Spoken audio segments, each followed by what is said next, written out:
একটা কাক ও রাজহাঁসের মধ্যে কথাবার্তা চলছিল। রাজহাঁসকে দেখে কাক একদিন দুঃখ করে বলল, তুমি কি সুন্দর দেখতে, তোমার গায়ের রং কি ধপধপে সাদা। আমিও যদি তোমার মতো সাদা হতে পারতাম।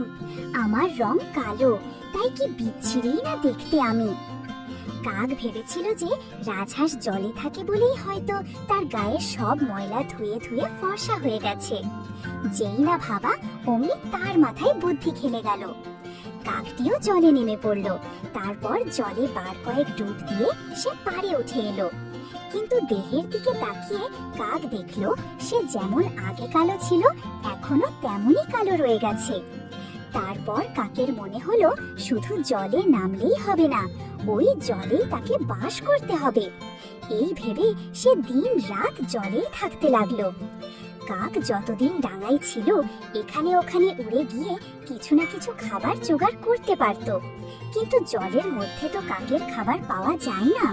খিদে পাওয়া সত্ত্বেও কাক জেদ করে জলে বসে থাকতো।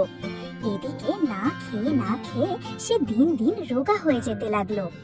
রাজহাঁস তাকে ফর্সা হবার বৃথা চেষ্টা না করতে বলল, কিন্তু কাক রাজহাঁসের কথা শুনলো না।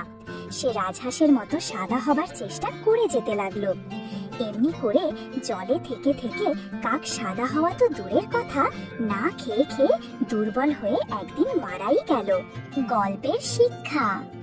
এই গল্পটি আমাদের শেখায় নিজের স্বকীয়তা ও প্রকৃতি মেনে নেওয়া উচিত।